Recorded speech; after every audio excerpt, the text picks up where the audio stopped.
যে আইবির রহমানকে ধরার জন্য পুলিশ এসেছে এবং আইবির রহমানের বাসার সামনে অনেক লোক এসে জড়ো হয়েছেন, পুরো রাস্তা জ্যাম হয়ে গেছিল মানুষের উপস্থিতিতে।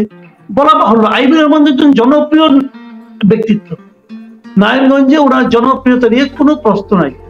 কারণ আওয়ামী লীগের প্রবল প্রতাপের মানে আপনার শাসনের সময়ও আওয়ামী লীগ প্রার্থীদেরকে পরাজিত করে উনি কিন্তু একাধিকবার নারায়ণগঞ্জের মেয়র হয়েছেন। এবং ওনাকে আপনি সুরেতের দোষর বলবেন কি হিসাবে? উনি তো নৌকা মার্কাকে হারিয়েছেন, নৌকা মার্কার প্রার্থীরা ওনার বিরুদ্ধে দাঁড়িয়েছে। সরকার যখন উনি হারিয়েছেন তাদেরকে নৌকা মার্কার যে প্রতীক এবং যারা নৌকা মার্কার ওই লোকটাকে নমিনেশন দিয়েছে তার সম্মান বৃদ্ধি হয়েছে? হয়নি তো। নৌকা মার্কার প্রার্থী তো আইবির রহমানের কাছে পরিচিতস্ত হয়েছে, তো তাকে তো আপনি স্বৈরাচারের দোষর কিভাবে বলবেন? এখন যে মামলাগুলি হয়েছে, এই মামলাগুলি কি মামলা ভাই? কি মামলা? আপনারা মামলা করেন, এইগুলি যে হয়রানিমূলক মামলা, এটা তো ভাই কানার ভাই অন্ধ বলবে। এই দেশে যারা বাস করে এই ধরনের মামলা কিন্তু আওয়ামী লীগ আমলে আওয়ামী লীগ করতো বিএনপির বিরুদ্ধে, আওয়ামী লীগ করতো জামাতের বিরুদ্ধে। কোথাও একটা আগুন লাগলে আওয়ামী লীগ বলতো এটা জামাত বিএনপির আগুন সন্ত্রাস বলতো। সেই ধরনের মামলা হতো। মির্জা ফখরুল ইসলাম আলমগীরের বিরুদ্ধে আপনার সিটি কর্পোরেশনে গাড়ি ভাঙার মামলা বন্ধ হয়েছিল, এই বুড়া মানুষটা গাড়িতে আগুন হচ্ছে, ময়লার গাড়িতে। এই সমস্ত হাস্যকর মামলা তো হয়েছে, সেগুলো নিয়ে আমরা হাসাহাসি করেছি, সারা দুনিয়া হাসাহাসি করেছে। এখন এগুলি নিয়ে মানুষ হাসাহাসি করবে না? যারা সারা দুনিয়ার যারা নাকি মানবাধিকার কর্মী যারা আছে তাদের সেন্সিবল যে ব্রেনটা আছে ওটা কি জং ধরছে? এখন জং ধরে নাই ভাই। আওয়ামী লীগ আমলে যা তাদের কথা শুনে যারা উল্লসিত হতেন এখন তাদের কথা শুনে তারা বিরক্ত হবে। আইবির রহমান এই জুলাই আগস্ট আন্দোলনে একটা হত্যাকাণ্ডের সঙ্গে ওনার যোগ সাজস ছিল, এটা কেউ বিশ্বাস করবে? আমি বিশ্বাস করি না। তো এই মামলা তো ওনারা করেছেন। আব্দুল হামিদ সাহেব উনি সরকারের কেউ না ভাই, উনি সরকারের কেউ ছিলেন না গত 2 বছর, মানে এই 2 বছর। ওনার রিটায়ারমেন্টের পরে উনি তো বাসায় বসে আছেন চুপচাপ। উনি এসে হেল্প, হ্যাঁ উনি যখন প্রেসিডেন্ট ছিলেন তখনও আপনি ওনাকে দায়ী করতে পারবেন না এই কারণে প্রেসিডেন্টকে তো সংবিধান অনুযায়ী তার কোনো কাজই নাই। সংবিধান অনুযায়ী প্রেসিডেন্টের কোনো পরামর্শ দেওয়ার ক্ষমতাই নাই কাউকে। পরামর্শ দিবেন ওটাও তো হয় না। তারপরে কি উনি প্রেসিডেন্টও নাই। এই সময় উনি নাকি পরামর্শ দিয়েছেন তো কিশোরগঞ্জে কাকে খুন করার জন্য, এবং অনেকে ছিলেন সেখানে। শেখ হাসিনা ছিলেন, জয় ছিলেন, শেখ রেহানা ছিলেন, ওবায়দুল কাদের ছিলেন, এদের সঙ্গে এক পুরা দিয়া হামিদ সাহেব ছিলেন। ভাই এইগুলো বুঝলেন কর্মকাণ্ডের মাধ্যমে করছেন। দেখেন হাস্যকরটা কোথায়? রাষ্ট্র কখন নিজেকে মানে যুক্তিগ্রাহ্য মানুষের কাছে কৌতুকের বস্তুতে পরিণত করে, এটা আমি আপনাকে বলি। এই ঘটনার প্রেক্ষিতে স্বরাষ্ট্র উপদেষ্টা কি বললেন? উনি হুঙ্কার দিয়ে উঠলেন দায়ী ব্যক্তিদের গ্রেফতার করা হবে। ভাই দায়টা কি? আগে প্রশ্ন হলো দায়টা কি? ওনাকে যেতে দেওয়াটা কি অন্যায় হয়েছে? যদি বলেন অন্যায় হয়েছে, আমার প্রশ্ন তখন হবে, মাই ফলোইং কোশ্চেন, সেটা হলো গিয়ে অন্যায়টা কি? ওনাকে যেতে দেওয়াটা কোনো বেআইনি কাজ হয়েছে? কিভাবে বেআইনি কাজ হয়েছে? এটা কোনো অন্যায় দেখি না। এখন আপনি বললেন 3 জনকে আপনি সঙ্গে সঙ্গে সাসপেন্ড করে ফেলেন। 3 জন কাকে? কিশোরগঞ্জের এসপি কে, এখানে ইমিগ্রেশনের এএসপি কে। আচ্ছা আপনি আমাকে একটা কথা বলেন ভাই, আমরা তো বহুবার বিদেশিতে যাই, মাঝে মাঝে ইমিগ্রেশন দিয়ে আপনিও পারেন, পাসপোর্টটা নিয়েই কিন্তু ওরা ওখানে পুট করে, কম্পিউটার দিয়ে দেন নাম্বার গুলো। তারপর যাকে চেনে তার ব্যাপারে জানার জন্য তারা কিন্তু ফোন করে। এখন আব্দুল হামিদ সাহেব একজন রাষ্ট্রপতি ছিলেন, ওনাকে তো না চেনার কোনো কারণ নাই।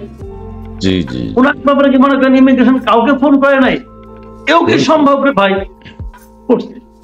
উনি যাচ্ছেন, এটা এই সরকারের ঊর্ধ্বতন কর্তৃপক্ষের কেউ জানেন না, কিন্তু ইমিগ্রেশন একজন এসআই জানে, এটা হইতে পারে না ভাই। এটা বাংলাদেশের প্রেক্ষিতে এটা অসম্ভব একটা ব্যাপার। জানে, সবাই জানে। যখন হাউকাও শুরু হয়ে গেছে তখন তারা এই মানে বলির পাঠা হিসেবে এই 2-3 ধরে নিয়ে আসছে। এখন তাদেরকে প্রত্যাহার করা হয়েছে, এই বলির পাঠা যারা, তারা কিন্তু বলতেও পারবে না যে আমি অমুক স্যারের অর্ডারে ছেড়ে দিচ্ছি, সে কিন্তু বলতে পারবে না, বললে চাকরি থাকবে না। বললে ওর চাকরি থাকবে না। জি জি জি জি জি জি ভাই সিম্পল। তো আমার কথা হলো কি ভাই, এইগুলি তো কোনো কথা না, এগুলিতে কোনো কিছু, এগুলি এই সমস্ত ঘটনা প্রমাণ হয় না যে বাংলাদেশে অসাধারণ আইনের শাসন চলছে, এটা প্রমাণ হয় না ভাই। জি জি জি। চাচা মাসুদ ভাই, এই যে রাষ্ট্রপতির কথা যেহেতু বললেন, আমাদের এখন দেশে বাংলাদেশে এখন কোন রাষ্ট্রপতি আছেন? জাস্ট একটু সংক্ষেপে যদি বলেন, থাকলে উনি কোথায়? জি, কোন কার্যক্রমে কি আমরা তাকে দেখতে পাই? সংক্ষেপে একটু বলবেন। দেখেন, এটা হলো আরেকটা ট্র্যাজেডি। বাংলাদেশে এখনো কিন্তু সাংবিধানিক ভাবে একজন রাষ্ট্রপতি আছেন, মিস্টার শাহাবুদ্দিন আহমেদ। উনি বঙ্গভবনে থাকেন, উনি আগেও ছিলেন। এই সরকারকে বেসিক্যালি বলা যায় এটা আধা খেসরা, মানে শঙ্কর প্রজাতির সরকার বলি। এই কারণে বলি, দেখেন এই সরকার, তারা কিন্তু এই রাষ্ট্রপতির কাছে শপথ নিয়েছে, সংবিধান অনুযায়ী এই রাষ্ট্রপতির কাছে তারা শপথ নিয়েছে। তার মানে ওনারা এই রাষ্ট্রপতিকে মানেন তো। লজিকগুলি দেখেন, তারা কিন্তু এই রাষ্ট্রপতিকে মানেন। আচ্ছা, মানেন। আপনি বলেন উপদেষ্টা মানেটা কি? উপদেষ্টা কার উপদেষ্টা বলুন তো? রাষ্ট্রপতি। ওনারা কার উপদেষ্টা? ওনারা কিন্তু রাষ্ট্রপতির উপদেষ্টা। জি জি। অর্থ হচ্ছে দেশটা চালাচ্ছেন বেসিক্যালি রাষ্ট্রপতি, তাকে উপদেশ দেওয়ার জন্য কয়েকজন উপদেষ্টাকে নিয়োগ রাষ্ট্রপতি করে। আপনি ওই উপদেষ্টার যেদিন শপথ হয়, ওই দিন ওইখানে যিনি সেক্রেটারি উপস্থাপন করেছিলেন পুরো অনুষ্ঠানটা, উনি কিন্তু বলেছিলেন যে মহামান্য রাষ্ট্রপতি এদেরকে উপদেষ্টা হিসেবে নিয়োগ দান করেছেন। নিয়োগটা কে দিয়েছে? রাষ্ট্রপতি দিয়েছে, এদেরকে নিয়োগ দান করেছে। এখন নিয়োগকর্তাকে ওনারা মানেন না ভাই, এটা কি বলবেন? একটা এদেশে রাষ্ট্রপতির কোনো কাজ নাই, আমার মানে আমাদের সংবিধানে রাষ্ট্রপতিকে খুব একটা কাজকর্ম দেয় নাই। তারপরেও কিছু কনভেনশন তো আছে, সেই কনভেনশন গুলোর মধ্যে একটা কনভেনশন হলো, আমরা দেখতাম আগে যে প্রাইম মিনিস্টার যখন বিদেশ থেকে ফিরতেন, ফেরার পর উনি রাষ্ট্রপতির সঙ্গে একটু দেখা করতেন, জানাতেন। রাষ্ট্রপতি তো দেশের সর্বোচ্চ ব্যক্তি, জানাতেন। আমাদের এই কনভেনশনে এটা তো একটা ভদ্রতাও বটে, এটা তো একটা ভদ্রতাও বটে। আমাদের এই প্রধান উপদেষ্টা এই পর্যন্ত তো অনেক দেশে হুটহাট এমনি যান। ওই যে আমরা ছোটবেলায় শুনতাম না, হরলিক্স কেউ নাকি এমনি খায়। তো আমাদের প্রধান উপদেষ্টা এমনি বিদেশ যায়, কোনো কারণ ছাড়াও যায়। ছোটখাটো সেমিনারে চলে যায়, একটা রাষ্ট্রের সরকার প্রধান উনি সেমিনারে যায়, হাজিরা বক্তৃতা শুরু করে। তো যা উনি করেন, ওইগুলি শেষ করে উনি কি এই যাবৎকালে কখনো এই রাষ্ট্রপতির সঙ্গে একটা সৌজন্য সাক্ষাৎ করেছেন? জি না। যদি না করেন, তার মানে নাকি তার মানে উনি কনভেনশনটাকে মানেন না। এই কনভেনশন মানলে কি লস হতো না, প্রমাণ হতে হতো যে লোকটা ভদ্রলোক, ওনাকে আমরা ভদ্রলোক হিসেবে জানতাম, কিন্তু এখানে ভদ্রতার প্রকাশ ছিল না। অথচ শপথ দেওয়ার সময় কিন্তু এই লোকটাকে তাদের দরকার হয়েছে, শপথ দেওয়ার সময় কিন্তু এখানে যাইতে হয়েছে। ওনার সমস্ত সহকর্মীরা গেছে, এখানে গেলেন কেন? না গেলেই পারতেন। আপনারা তো নিজেদেরকে বিপ্লবী সরকার বলেন, না গেলেই পারতেন, বলতেন আমরা সংবিধান মানি না, আমি সংবিধান মানবো না, মানেন না, কিন্তু না করেন, আপনাদেরকে না করতো না। আপনি সংবিধান মানছেন, সংবিধান নিয়ে রাষ্ট্রপতির কাছে গেছেন, রাষ্ট্রপতি আপনাকে নিয়োগ করছে, নিয়োগ করার পর আপনি রাষ্ট্রপতি আপনাদের শপথ পড়াইছে, সবই কোনো ভুল ছিল না, পুরোটাতেই কোনো আপত্তি নাই। এরপরে আপনি আপনার নিয়োগকর্তাকে মানেন না, তাহলে কেমন হলো ভাই? একটা সহজ জিনিস আমি বলি, শুনেন। আমরা জানি কেন কি হয়, আমরা জানি চেতনা কাকে বলি, আমরা জানি বিপ্লবের স্পিরিটটা কি, সবই জানি, সবই বুঝি, কিন্তু তারপরেও তো একটা সিস্টেম আছে। আপনাদের সিস্টেমটা মানবেন, কারণ এই সিস্টেমটা আপনি পালন করলেন কি করলেন না, এটা কিন্তু আজকে থেকে 20 বছর পরে আলোচনা হবে। জি, আজকে থেকে 20 বছর পরে কিন্তু আপনার কাগজে কলমে কি আছে এটা নিয়ে আলোচনা হবে। সে আলোচনা যখন হবে, তখন ডক্টর ইউনূস এবং আপনারা সব পারিষদ বর্গ, আপনাদেরকে বলছি, আপনারা কিন্তু সম্মানিত হবেন না, লোকে আপনাদেরকে সম্মান করবে না, লোকে আপনাদেরকে বলবে না যে আপনারা আইন মেনে চলেছেন, বলবে না। আপনারা আইনের মধ্যে থেকে আইন ভঙ্গ করেছেন, দরকার ছিল না। জি মাসুদ ভাই অনেক ধন্যবাদ, চমৎকার বলেছেন। এবং এখন যে কথাটি বলতে চাই যে এই যে আমাদের সবচেয়ে আলোচনার বিষয় যেটি, আমি দর্শকদের সাথে একটু কথা বলে নেই। আমাদের দর্শক মন্ডলী যারা যুক্ত হয়েছেন আপনাদেরকে অনেক ধন্যবাদ, আপনারা লাইভটি একটু শেয়ার করে দেবেন। আমাদের আজকের অতিথি সিনিয়র সাংবাদিক মাসুদ কামাল, তিনি চমৎকার কিছু কথা বলেছেন। সাবেক রাষ্ট্রপতির দেশ ত্যাগ, আইভি রহমান গ্রেপ্তার এবং বর্তমান রাষ্ট্রপতির কি অবস্থা সেটি তিনি বলেছেন। পাশাপাশি এখন যে বিষয়টি সবচেয়ে আলোচিত সেটি হচ্ছে আওয়ামী লীগ নিষিদ্ধকরণের একটা দাবি উত্থাপিত হয়েছে এবং সাবেক রাষ্ট্রপতির দেশ ত্যাগের পর বিষয়টা আরো অনেক বেশি আলোচিত, সবকিছু চাপা পড়ে গেছে। আমরা জানি যে যমুনার পাশে পাশে মিছিল মিটিং করা নিষিদ্ধ, যেহেতু আইন শৃঙ্খলার ব্যাপার ওখানে মহামান্য আমাদের মাননীয় প্রধান উপদেষ্টা অবস্থান করেন, সেখানে আইন শৃঙ্খলা বাহিনী রয়েছে, সেনাবাহিনী রয়েছে, গোয়েন্দা সংস্থা রয়েছে, কিন্তু তার মধ্যেও কেউ কেউ বলছেন যে কিভাবে সেখানে এনসিপি বা অন্যান্য রাজনৈতিক দল একটা সমাবেশ করেছিল, সারা রাত সেখানে অবস্থান করেছে এবং সেখানে একটা সমাবেশ করেছে, বর্তমানে তারা শাহবাগে গিয়েছে। এই বিষয়টিকে আপনি কিভাবে দেখেন? এটা কি একচোখা কোনো নীতি? কেউ যমুনার দিকে যেতে চাইলে তাদেরকে পুলিশ বাধা দেয় বা আইন শৃঙ্খলা বাহিনী তাদেরকে সেখানে যেতে দেয় না, এই বিষয়ে আপনার একটু মন্তব্য জানতে চাই। শুনেন, এটা বেসিক্যালি হলো কি জানেন, এটা হলো কি একটা ওই যে আমরা মানে এটা এক ধরনের নাটকটা কি হবে বলি, সরকার সমর্থিত একটা বিক্ষোভ। সরকার বলেছে যে বাবারা তোমরা এরকম করলে আমরা বলতে পারবো আমরা তো চাপের মধ্যে আছি, অতএব এটা করি। সরকার এটা করতে চান এই কাজটা, ওনারা দেখুন যেখানে আপনি বললেন যমুনার সামনে সমাবেশ বিক্ষোভ করা নিষিদ্ধ, নিষিদ্ধ তো করছে কে? করছে এই সরকারই তো করছে, এই সরকার করছে না, আইন করছে না। আইন করার শুরুতে কথা তো মুখ দিয়ে বলছে না, কারণ অন্য কোনো জায়গাতে বলছে, মুখ দিয়ে বলছে। মুখ দিয়ে বলার পর একটা আইন হয়েছে, সেইখানে সমাবেশ হয়েছে। এবং যাতে নাকি এই গরমে, আজকে বেশ গরম ছিল, যাতে নাকি এই গরমে ওইখানে জমায়েত যারা হয়েছে যে কয়েকশো লোক, তাদের যাতে কোনো অসুবিধা না হয় এই জন্য ওয়াসার পক্ষ থেকে তাদেরকে ফ্রি খাবার পানি দেওয়া হচ্ছে। তারপরে সেটা যাতে গরমে অতিষ্ঠ হয়ে না যায় সেই জন্য সিটি কর্পোরেশনের পক্ষ থেকে তাদের উপর ওই যে এক ধরনের পানির বাষ্প ছড়িয়ে দেওয়া হচ্ছে। একটা মেশিন আছে আমাদের এখানে, কি ফগিং মেশিন নাকি বলে, এই ওয়াটার ফগিং করা হয়েছে তাদের উপর, যাদের নাকি আরামের সঙ্গে শান্তির মাধ্যমে শীতল ভাবে তারা যাতে নাকি উত্তেজনা ছড়িয়ে দিতে পারে, তারা এই কাজটা করেছে ভাই। এখন আপনি আমাকে বলেন এটা কেন হয়েছে, এখন আপনাদের ব্যাখ্যা দিতে পারবেন। ব্যাখ্যাটা কি, যে সিটি কর্পোরেশন, ওয়াসা, এটা তো লোকাল গভর্নমেন্টের আন্ডার, তো স্থানীয় সরকার মন্ত্রণালয়ের যিনি মন্ত্রী উপদেষ্টা আছেন আসিফ মাহমুদ সজীব ভুঁইয়া, উনি তো আবার এদের ইয়ার দোস্ত, তো উনি হয়তো ওনার বন্ধুদের জন্য এটা করেছেন, এটা করতে পারেন। কিন্তু আমার কথা হলো কি, এই আসিফ মাহমুদ সজীব ভুঁইয়া উনি একটা দায়িত্বে আছেন, এটা তো ওনার পৈতৃক সম্পত্তি না, উনি চাইলে পারেন না রে ভাই। পৃথিবীর অন্য কোনো দেশ হলে পরে এতক্ষণে ওনার পদত্যাগের দাবি উঠত। কিন্তু আমরা এমন একটা দেশে বসবাস করি যে আমরা এটা নিয়ে কিছু বলি, আমরা অভ্যস্ত হয়ে গেছি, এই সমস্ত অনিয়ম দেখতে দেখতে আমরা অভ্যস্ত হয়ে গেছি। উনি কি পারেন? উনি কি ওনার প্রতিষ্ঠান ওয়াসাকে বলতে পারেন যে ওইখানে আমার প্রতিবার বন্ধু বান্ধব একটা বেআইনি কাজ করছে, অতএব বেআইনি কাজ করতে যে তারা ধরুন তৃষ্ণার্ত হবে, তারা যেন তৃষ্ণায় কাতর না হয়, এই জন্য তোমার ওখানে খাবার পানি দাও, আর যাদের মাথা ঠান্ডা থাকে এই জন্য উপরে ঠান্ডা পানি কুয়াশা ছড়িয়ে দাও। এটা কি বলতে পারেন কেউ? বলেন ভাই, আমাদের যেন হয়েছে আজকে, এটা ছবি দেখেছি আমরা, ভিডিও দেখেছি, হয়েছে। এইভাবেই চলছে দেশ। এদেশে বৈষম্য বিরোধী আন্দোলনের নামে যে সরকারটা এসেছে, এদের মতো বেশি বৈষম্য আমি এর আগে কোন সরকারকে করতে দেখিনি। অনেক ধন্যবাদ। না, অনেক বৈষম্য করছে, বৈষম্যের শিকার হচ্ছে, গত 9 মাসে মানুষ অতিষ্ঠ হয়ে গেছে। আমি আরেকটা কথা বলতে চাই, আপনি যেহেতু এই কথা বললেন, বৈষম্য বিরোধী আন্দোলন হয়েছে জুলাই আগস্টে, আমরা সেটা জানি। জুলাই আগস্টের যে বিপ্লব হয়েছে বা তথাকথিত বিপ্লব যেটি হোক না কেন, কেউ বলেন জঙ্গি হামলা হয়েছে বাংলাদেশের উপর, কেউ বলেন আরো অনেক ব্যাখ্যা দেন।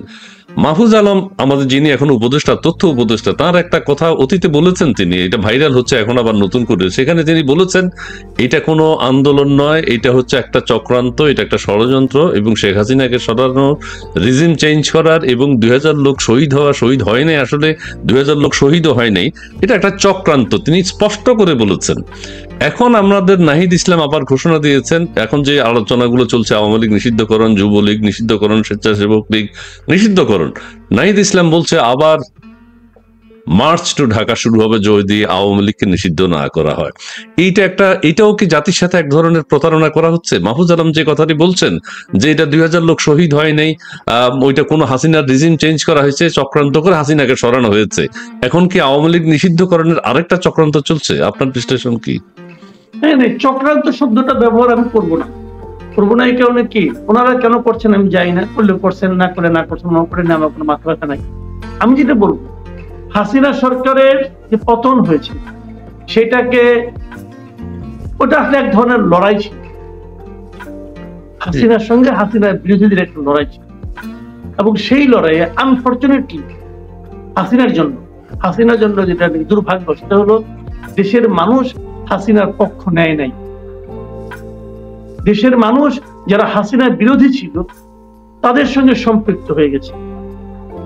শেখ হাসিনা একা হয়ে গেছেন এবং শেখ হাসিনা সেই লড়াইয়ে পরাজিত হয়েছে।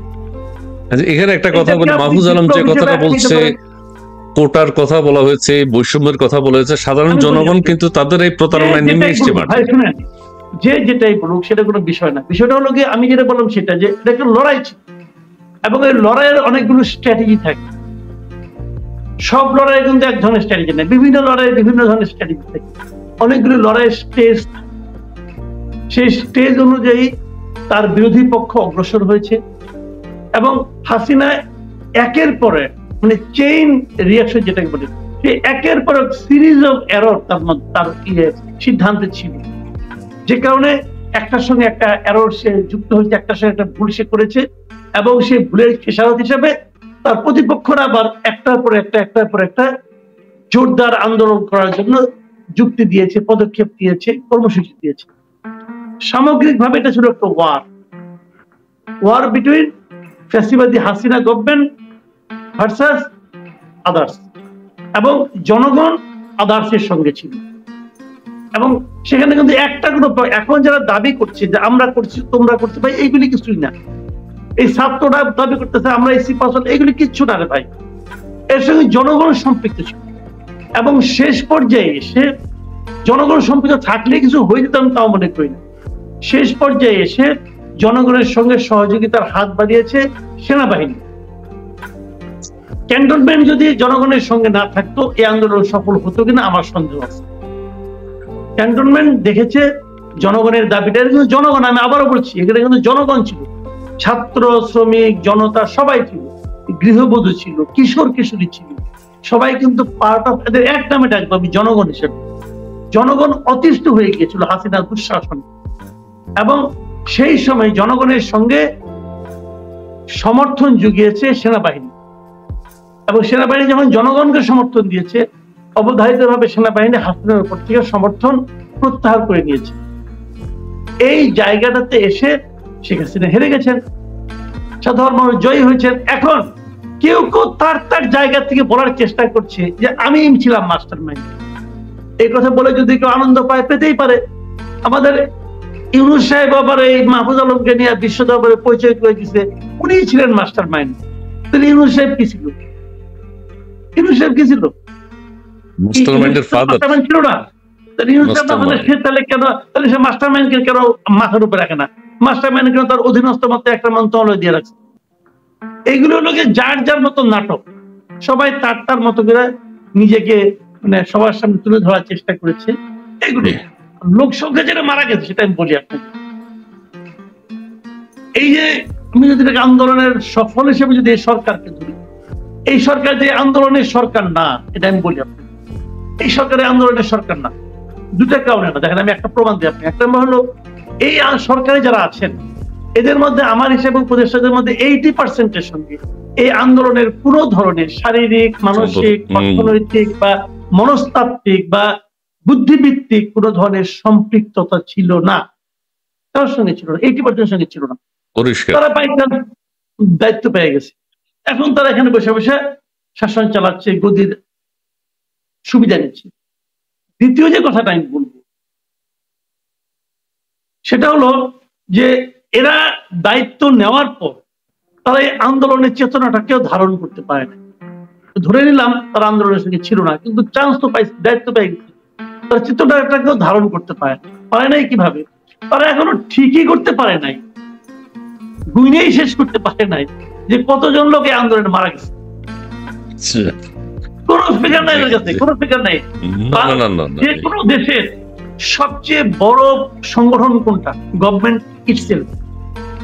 গভর্নমেন্ট হলো সবচেয়ে বড় সংগঠন, সবচেয়ে বড় প্রতিষ্ঠান। সেই সবচেয়ে বড় প্রতিষ্ঠানটা এখনো বলতে পারে না কতজন লোক মারা গেছে। তাদের কাছে একমাত্র ব্ল্যাক এন্ড হোয়াইটের একমাত্র তথ্য হলো, ফিগার হলো জাতিসংঘের একটা অনুসন্ধানী তদন্ত দল আসছিল, তাদের দেওয়া ফিগার, যে ফিগারে বলা হয়েছে 1400 জন। কিন্তু জাতিসংঘ একটা ক্ষতি করে দিয়ে গেছে কি বলছে, এই হিসাবটা হলো 15 আগস্ট পর্যন্ত। আরেক বেকায়দা, শেষের 10 দিন তাহলে মারা গেছে কিন্তু। এখন সরকার যে একটা ছোটখাটো হিসাব বের করেছে, এটার মধ্যে দেখলাম যে 864 না এরকম একটা ফিগার দেওয়া আছে। তাহলে 864 আর 1400 মাঝখানে যে গ্যাপটা আছে, যে 550 একটা গ্যাপ, এগুলি কারা? এগুলি তাহলে 5ই আগস্টের পরে মারা গেছে। যদি এগুলি 5ই আগস্টের পরে মারা যেতে থাকে, এই হত্যাগুলো যখন দায়ীকে, ততক্ষণে তো বিজয় হয়ে গেছে। আপনি বিজয়ের আগের পুলিশ হত্যা বাদ দিলাম, ততক্ষণে তো বিজয় হয়ে গেছে। বিজয় হওয়ার পর যে আপনি 550 লোককে মারলেন, এটা কি মারার কোন ধরনের আইনগত অথবা নৈতিক বৈধতা কারো আছে? কারো নাই। এদের হিসাবটা কোথায় রাখবে? এদের হত্যার বিচারটা কে করবে? এটা নিয়ে কথা বললে, জিজ্ঞাসা করলে কবি নীরব, তখন আর কবি কোনো কথা বলে না। তো ভাই এই রোগের চিকিৎসা কি? এই রোগের কোনো চিকিৎসা নাই। কেউ কোনো কথা বলে না, কেউ প্রশ্ন তুলে না, এরা আরামে চালাই। না, প্রশ্ন তুলেছে 2-4 জন সাংবাদিক, প্রশ্ন তুলেছে আমাদের ফারুকী সাহেবকে, হ্যাঁ তাদের চাকরি চলে গেছে, মানে প্রশ্ন করা যাবে না আর কি।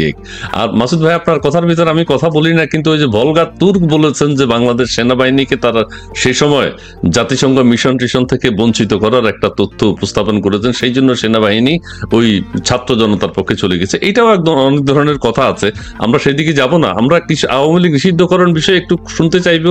তার আগে একটু বলে নিই, আপনার একটা ভিডিও দেখেছি সম্ভবত জিটিভিতে, আপনি সেখানে আপনার পাশে বসে একজন বলছিল, আমার মনে হয় তিনি বৈষম্য বিরোধী আন্দোলনের নেতা, জাহাঙ্গীরনগর বিশ্ববিদ্যালয়ের কিশোর গ্যাং সম্পর্কে বলা হয়েছে, এবং আমরা বিভিন্ন আলোচনায় কিশোর গ্যাংকের বিষয়টার কথা শুনেছি, কিন্তু আপনার পাশে বসেই একজন উচ্চারণ করেছিল, হ্যাঁ কিশোর গ্যাংকে ওই জুলাই আগস্টে বিপ্লবে আন্দোলনে ব্যবহার করা হয়েছিল। এই বিষয়টিকে আপনি কিভাবে দেখেন, এবং কিশোর গ্যাং এখন নাকি বিরূপ আচরণ করছে, একটু যদি ব্যাখ্যা করেন। এটা আমি ঠিক জানি না, ও বলেছিল, আমার খেয়াল আছে, আমার মনে পড়ছে, বেশ অনেকদিন আগের কথা বলেছিল, এবং তখন আমি কি বলেছিলাম আমার আসলে খেয়াল নাই। সবচেয়ে বড় কথাটাকে আমি বলি আপনাকে, আমি যখন কথা বলি না, আমি খুব হিসেব করে কথা বলি, আমার মনে যেটা আসে আমি সেই কথাটা বলে ফেলাই। যে কারণে ওই যে আমি অমুককে এই কথা বলেছি, অত ওই কথায় বারবার বলতে হবে এরকম হয়তো হবে না, কিন্তু আমার ফিলিংসটা এখনো যা তখনও তাই, এরকম হওয়ারই কথা। আমি আমার মানে মন থেকেই বলি, আমি যেটা বুঝি সেটাই বলি। আমার উপলব্ধি হলো কিশোর গ্যাং কেন, যখন যুদ্ধ লাগে, যখন যুদ্ধ, যেমন আমি একটা উদাহরণ দিয়ে বলি, ধরেন আপনার বাড়িতে আগুন ধরে গেছে, এখন একজন লোকের সঙ্গে আপনার চরম শত্রুতা, এবং আপনি জানেন সে লোকটা খারাপ, হয়তো সে স্মাগলার, আপনি তাও জানেন। সে এক বালতি পানি নিয়ে আসলো আগুন নেভানোর জন্য, আপনি কি সেই পানি ব্যবহার করতে দেবেন না? দেবেন, কারণ আপনার আগুন নিভানোটা হলো প্রাইম টার্গেট, যে আমাকে আগে আগুনটা নেভাতে হবে। ওই সময় একটা যুদ্ধ চলছিল, আমি আগেই বলছি, এটাকে আমি যুদ্ধ বলি, যে শেখ হাসিনা সরকারের বিরুদ্ধে সাধারণ মানুষের একটা যুদ্ধ ছিল। সেই যুদ্ধে কিশোর গ্যাং অনেকেই অনেক মতো করে তার মতো করে আনছে, কেউ কেউ হয়তো আনে নাই, কিন্তু নিজের বাহাদুরি দেখানোর জন্য এখন বলছে এনেছি। কে কি করেছে আমি জানি না, আমি বলতে পারবো, কিন্তু যারাই এনে থাকে সেটার উদ্দেশ্য ছিল হাসিনা সরকারকে বিব্রত করা, বিপর্যস্ত করা। সেই লক্ষ্যটা অর্জন হওয়া পর্যন্ত আমি এটাকে কোনো দোষ দেখি। অর্জিত হয়ে যাওয়ার পরে নিয়ে আমার আপত্তি, যে কথাটা আমি বললাম যে 5 থেকে 15 পর্যন্ত কি হয়েছে সেটা নিয়ে আমার আপত্তি, ওটা হওয়া উচিত হয়নি। জি, তবে এখানে আরেকটা কথা বলি, কিশোর গ্যাংয়ের কথা যেটা আমরা শুনেছি, বা ওই ছাত্র যে কথাটি বলেছে, আপনার পাশে বসেই বলেছে, আপনার হয়তো এখন স্মরণে নেই, সেটা হচ্ছে আগে থেকে কিশোর গ্যাংকে মোটিভেট করা হয়েছে। তাৎক্ষণিকভাবে জুলাই আগস্টের তখনই তারা কিশোরগঞ্জ নেমে যায়নি, তাদেরকে আগে থেকে মোটিভেট করা হয়েছে, সেটা একটা প্রশ্ন ছিল। আচ্ছা যাই হোক, আমরা সেদিকেও আর যাবো না, আমরা কিশোরগঞ্জ এখন বাদ দিতে চাই। এখন আওয়ামী লীগ নিষিদ্ধ হচ্ছে কিনা, শাহবাগে বেগম খালেদা জি আসলে ছাত্রছাত্রীদের মধ্যে বা এখন যারা আছে তাদের মধ্যে এক ধরনের পরিপূর্ণতা আসবে এবং সবাই চাচ্ছে যে বিএনপি কোনো কথা বলুক। আওয়ামী লীগ নিষিদ্ধের ব্যাপারে হাসনাত আব্দুল্লাহ কথা বলেছে, সার্জিস আলম কথা বলেছে, নাহিদ ইসলাম কথা বলেছে। তারা চাচ্ছে যে বিএনপি, তারা এখন বলছে বিএনপি ছাড়া আর সবাই নাকি এসছে। আপনার কাছে কি মনে হচ্ছে আওয়ামী লীগ নিষিদ্ধ হবে কিনা, বেগম খালেদা জিয়া এই সমাবেশে আসবেন কিনা? বেগম খালেদা জিয়া সমাবেশে আসবেন কিনা আসবেন এটা আমি বলতে পারবো না। এটা নিয়ে আমার কোনো ভবিষ্যৎবাণী করা উচিত হবে না, আর ভবিষ্যৎবাণী করা ঠিকও না। এটা কোনো ব্যাপারে ভবিষ্যৎবাণী করা ঠিক না, ভবিষ্যতে কি ঘটবে আমি জানি না। 2 নম্বর কথা হলো, আমি আওয়ামী লীগের নিষিদ্ধকরণের ব্যাপারটি বলতে পারি, এবং আওয়ামী লীগের নিষিদ্ধকরণের ব্যাপারে এ পর্যন্ত বিএনপি কেন কথা বলছে না, অথবা বিএনপি বলা উচিত না উচিত, বিএনপি তার ব্যাপার। কিন্তু তারপরেও আমার কিছু অপিনিয়ন আছে, সেটা আমি একটু শেয়ার করতে চাই। প্রথমত আমি যেটা বলবো সেটা হলো, আমি আওয়ামী লীগ নিষিদ্ধ করার পক্ষে না। আচ্ছা, আমি কোন দলকেই নিষিদ্ধ করার পক্ষে না। এমনকি আওয়ামী লীগ আমলে যখন জামাতে ইসলামকে নিষিদ্ধ করা হয়, তখনও আওয়ামী লীগ গভর্নমেন্ট ছিল দায়িত্ব ক্ষমতায়, তখনও আমি বলেছি